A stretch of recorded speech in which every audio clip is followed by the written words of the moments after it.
नमस्कार. दीपक रेगे कथाकथन चॅनलवर तुम्हा सगळ्यांचं मनापासून स्वागत करतो आणि एकच विनंती करतो की तुम्ही अजूनपर्यंत जर चॅनल सबस्क्राईब केलेलं नसेल तर प्लीज चॅनल सबस्क्राईब करा. शेजारी घंटीचं चिन्ह आहे, बेल आयकन तेही प्रेस करा. मित्रांनो, आज तुम्ही ऐकणार आहात विजय कापडी सरांच्या मान ना मान मैं तेरा मेहमान ह्या कथासंग्रहातली कथा. आणि कथेचं नाव आहे प्रेमाच्या उठाबशा. ऐकूयात. उडप्याच्या हॉटेलात बसून गरमागरम ओनियन उत्तप्पा पोटात दडपण्याचा माझा उद्योग चाललेला होता. उत्तप्पाचा 1.5 बाय 1.5 आकाराचा तुकडा मी सांबाराच्या वाटीत भिजत ठेवला.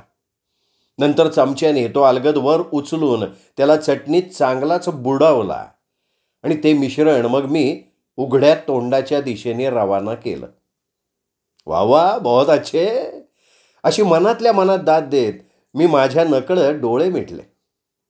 एक प्रकारे माझी उत्तप्पानंदी टाळी लागली होती असंही म्हणायला काही हरकत नाही. आणि त्यात व्यत्यय आणणाऱ्याला मी कदापिही क्षमा करणार नव्हतो. माझ्या मनात हा विचार येतोय ना येतोय तेवढ्यात कोणा नतद्रष्टानं माझ्या टेबलवर काहीतरी आपटलं. मोठा आवाज झाला आणि माझ्या उत्तप्पानंदी टाळीत व्यत्यय आला. मी खाडकन डोळे उघडले, समोर बघितलं. माझ्या समोरच्या खुर्चीवर एक 24-25 वर्ष वयाचा तरुण बसला होता. त्याचे केस विस्कटलेले होते. शांत झोप न लागल्यामुळे डोळे किंचित तांबारलेले होते. त्यांनी गेल्या 3-4 दिवसात दाढी खरवडण्याचे श्रम न घेतल्यामुळे त्याच्या गालफाडांवर ऋत्विक रोशनच्या गालावर असतात ना तसे दाढीचे खुंट उगवलेले दिसत होते. अंगावरचे कपडे पार चुरगळलेले होते. मगाशी टेबलवर जोराची मूठ मारून पाण्याचा ग्लास उलथून पाडण्याचा प्रकार बहुधा यांनीच केला असावा याची मला 100% खात्री पटली. याचं हे असं कशामुळे झालेलं असावं हा माझा प्रश्न त्याला मनोमनी जाणवलेला असावा. कारण माझी नजर चुकवत तो एवढंच म्हणाला, सॉरी सर, मी टेबलावर मूठ मारायला नको होती सर. आणि पुढे तो म्हणाला, उगाचाच या प्रेमाच्या फंदात पडलो. मी त्याच्या डोळ्यात पाहिलं तेव्हा त्याच्या डोळ्यातल्या छटा त्याला मला विश्वासात घेऊन अधिक काही सांगायचंय हेच सुचवत होत्या. त्याच्या कोंडलेल्या मनावरचा दगड दूर करून त्याला मोकळा श्वास घेता येण्यासारखी परिस्थिती जमल्यास तयार करावी म्हणून मी माझ्या आवाजात अधिक मार्दव आणत त्याला विचारलं, काय झालंय? अहो ती प्रेमा तिने माझा जीव अगदी टांगणीला लावलाय. हैराण झालोय बघा मी नुसता. तो मान हलवत म्हणाला, कोण प्रेमा? मी विचारलं. प्रेमा म्हटलं तर माझी मैत्रीण. आमची गेले 4-5 महिने ओळख आहे. बर, तुमची ओळख कुणी करून दिली? पुढचं सगळं एका दामात त्यांनी सांगावं म्हणून मी एक आपला जुजबी प्रश्न टाकून दिला. नाही, तशी ओळख 3ऱ्या माणसानी वगैरे नाही करून दिली. आम्ही दोघे एकाच बसमधनं जात होतो. आमच्या सीट समोरासमोरच्या होत्या. आमचं दोघांचं लक्ष म्हटलं तर एकमेकांवर होतं. म्हटलं तर आम्ही खिडकीतनं बाहेरचं सृष्टी सौंदर्य किंवा खांबावरच्या आणि होर्डिंग्जवरच्या जाहिराती पाहत होतो. बस वेगानं जात होती आणि मध्ये ड्रायव्हरनं ब्रेक लावला. अशा वेळी जे होतं ते झालं. बसमधले उभ्याने प्रवास करणारे प्रवासी हिंदकळले. काहींचा तोल गेला आणि ते साष्टांग नमस्कार घालण्याच्या घाईत आले. आम्ही दोघं समोरासमोर बसलेलो असल्यामुळे आमची दोघांचीही डोकी एकमेकांच्या डोक्यांवर आदळली. आई ग असं ती चित्कारली. तिच्या कपाळावर एक बारीकसं टेंगूळ सुद्धा उत्साहानं उगवताना दिसलं मला अगदी मग शरमल्यासारखं झालं. पण माझ्याकडे बघून किंचित हसत आणि कपाळावरचं टेंगूळ 2 बोटांनी चेपीत ती पडदिशी म्हणाली, नाही सॉरी म्हणू नका, तुमची काय चूक आहे. सॉरी, खरं तर त्या ड्रायव्हरनी म्हटलं पाहिजे. मी आपला उगाचच ड्रायव्हरची बाजू घेऊन तिला म्हणालो की ड्रायव्हर कसं काय म्हणेल. फार तर तो अशी सफाई देईल ना की त्यांनी ब्रेक लावला नसता तर बस समोरच्या वाहनावर आदळली असती त्यामुळे त्या समोरच्या वाहनाच्या चालकानं सॉरी म्हणायला हवं, नाही का? मग त्याच्यावर ती हसत मला म्हणाली, तो तरी बिचारा काय करणार? तो म्हणेल माझ्यासमोर एक म्हैस आडवी आली, त्याला मी काय करणार? मग मी म्हणालो की मग एक नक्की ठरलं की त्या म्हशीनं म्ह करून सॉरी अशा अर्थाचा आवाज काढायला हवा. अशी मी संभाषणाची गाडी आणखीन थोडी पुढे घेऊन गेलो तेव्हा ती काही न म्हणता हसायला लागली. तिचे दात मोत्यांसारखे सुंदर असल्याचं मला बसल्या बसल्या जाणवलं. आता ह्या टेंगुळ प्रसंगानंतर आम्ही बऱ्याच वेळेला त्या बसमधनं प्रवास केला. एकदा तर तिने आपल्या शेजारची सीट रिकामी झाली म्हणून मला बोलवलं शुकशुक करून. मी तिच्या शेजारी बसलो आणि म्हणालो, माझं नाव शुकशुक आहे, हे तुम्हाला कोणी सांगितलं? तर ती म्हणाली, सांगितलं नाही कोणी, आपला अंदाज केला. शुकशुक केल्यावर तुम्ही पाहिलंत का नाही माझ्याकडे? आता तुमचं नाव काहीही असलं तरी मी तुम्हाला हाक मारणार ती मिस्टर शुकशुक म्हणूनच. मी म्हणालो, वा, म्हणजे माझं नाव सुद्धा बदललं की. असं मी म्हणालो तेव्हा तिने जीभ बाहेर काढली बरं का. आणि आपण जीभ बाहेर काढली असं मला वाटू नये म्हणून ती जीभ नाकाला लावायचा प्रयत्न करायला लागली. एकंदरीत गमतीदार मुलगी होती ती. दरम्यान तिने माझ्या ऑफिसचा फोन नंबर विचारला. मी तिच्या ऑफिसचा फोन नंबर टिपून घेतला. पण एकदाही तिने कधी फोन नाही केला. मी एक दोनदा फोन लावला उगाचच, पण तो नेमका एंगेज्ड लागायचा. हां, थोडक्यात म्हणजे तुमचं दोघांचं जमायला लागलं असं मी समजायचं का? मी मध्येच त्याला विचारलं. नाही, असं नाही म्हणता येणार काही, कारण गेल्या आठवड्यात 3-4 दिवस ती मला बसमध्ये दिसलीच नाही. पण मला तिची प्रकर्षानं आठवण झाली ना, ती खूप वेगळ्या कारणाकरता. मी ज्या ऑफिसमध्ये काम करतो तिथले आमचे बॉस फिरोज ढोलकवाला यांनी मला त्यांच्या बायकोच्या 50व्या वाढदिवसाच्या कार्यक्रमाला आमंत्रण दिलं. पण आमंत्रण देताना एक अट घातली हो त्यांनी. वाढदिवसाच्या कार्यक्रमाकरता निमंत्रितांना अट? हे नवीनच ऐकतोय मी. मी म्हणालो, ऐका ना, ऐका. त्यांची अट अशी होती की मी समारंभाला एकट्याने यायचं नाही. येताना एक मैत्रीण आणायची आणि मैत्रीण आणणं इज अ मस्ट. मैत्रीण बरोबर आली नसेल तर उलट पावली माघारी गेलं पाहिजे. आता बॉसच्या बायकोचा वाढदिवस ही घटना आम्हा ऑफिसला जाऊन पगार कमावणाऱ्यांच्या दृष्टीनं किती महत्त्वाची आहे हे काही मी तुम्हाला वेगळं सांगायला हवं असं नाही, नाही का? अहो, आम्हाला आमचा बॉस जीव का प्राण असतो. तो दुखावला जाणार नाही याची आम्ही सतत काळजी घेतो. त्याला सतत मस्का मारत राहणं आणि तो म्हणेल त्याला होय महाराजा करत राहणं हे आमचं धोरण असतं. त्यामुळे त्यांनी जेव्हा मला विचारलं की तुझी मैत्रीण येईल ना रे तुझ्याबरोबर, सरळ दिलं ठोकून. अगदी माझी मैत्रीण 100% येईल असं म्हणालो मी त्यांना. पण बॉसच्या केबिन बाहेर येऊन माझ्या जागेवर बसता बसता मला एकंदर प्रकारातलं गांभीर्य जाणवलं. आता मी मैत्रिणीला घेऊन येतो असं तोंड भरून म्हणालो होतो खरा, पण सत्य परिस्थिती अशी होती की मला मुळी मैत्रीणच नव्हती. आणि नेमक्या त्या क्षणी मला ती बसमध्ये नेहमी येणारी आणि गमतीदार बोलणारी प्रेमा आठवली. I see, I see, I C.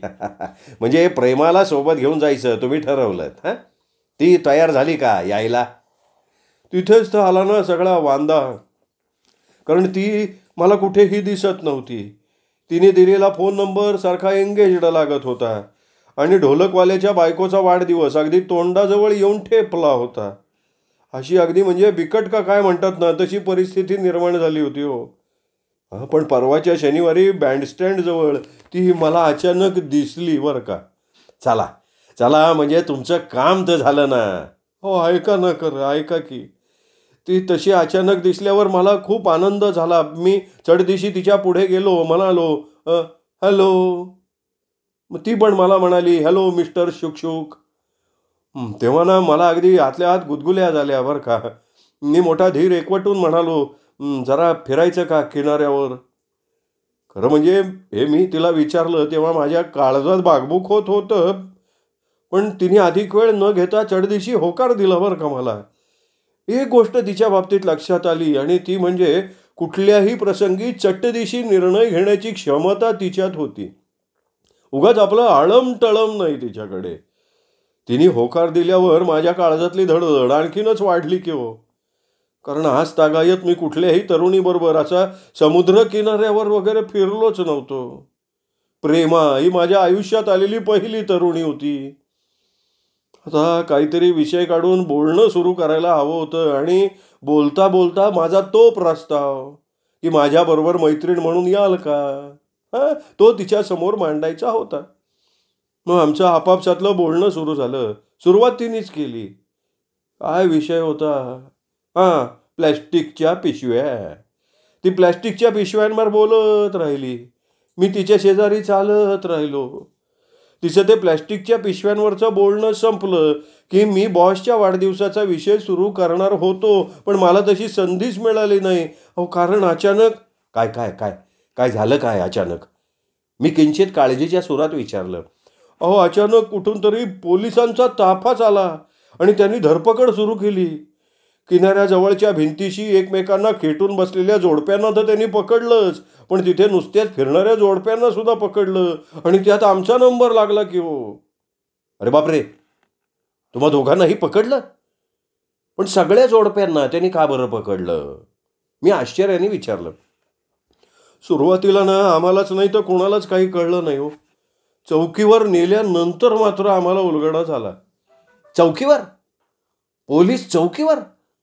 तुम्हा सगळ्यांना पोलीस चौकीवर नेलं? का का का का म्हणून? मला काही समजे ना हो. चांगलं व्हॅनमध्ये कोंबून आम्हाला चौकीवर आणण्यात आलं आणि तिथे सांगितलं गेलं की आम्ही सगळे प्रेमिक आहोत, त्यामुळे आम्हाला पकडण्यात आलंय. तुम्ही प्रेमिक? ते कसं काय बुवा? मी एक शंका काढली. आम्ही म्हणजे चौकीवर आणण्यात आलेले ते सगळे, त्यात आम्ही दोघंही आलो ना. एकतर एकमेकांना बिलकुल न ओळखणाऱ्या तरुण तरुणीची सुद्धा जोडी होती तिथे. काहीतरीच काय सांगताय? काहीतरी नाही हो, खरंच सांगतोय. पोलिसांचं मत असं पडलं की आम्ही सगळे प्रेमिक आहोत आणि त्यामुळे आम्हाला अटक करून चौकीवर आणणं त्यांना संयुक्तिक वाटलं. नाही, पण मला एक सांगा, पोलिसांचा आणि प्रेमाचा काही संबंध आहे का? अरे प्रेम करणं हा काय गुन्हा आहे का? You sed it sir, you sed it. मीही त्यांना भेदभेद का होईना पण तेच विचारलं. उत्तर मिळालं. प्रेम करणं हा गुन्हा नाही, पण समुद्र किनाऱ्यावर हातात हात घालून फिरणं, गळ्यात गळा घालून बसणं हा गुन्हा आहे. अरे चा, प्रेमात गळ्यात गळा नाही घालायचा? काय मोगलाई एक काय? मी जणू काही त्यानंच त्या प्रेमिकांना पकडण्याची कारवाई केल्याच्या थाटात त्यालाच खडसावून विचारला.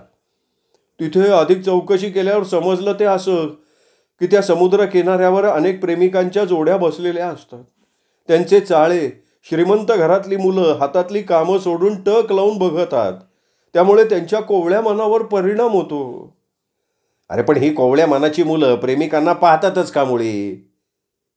नाही, ते तर काहीच नाही. ही श्रीमंता घरची मुलं आपापल्या घरात शक्तिशाली दुर्बिणी बसवतात आणि घरातल्या घरात बसून दुर्बिणीतून प्रेमिकांना आणि त्यांच्या चाळ्यांना बघत बसतात. त्यांना तो लाईव्ह लव्ह शो बघायला मिळतो.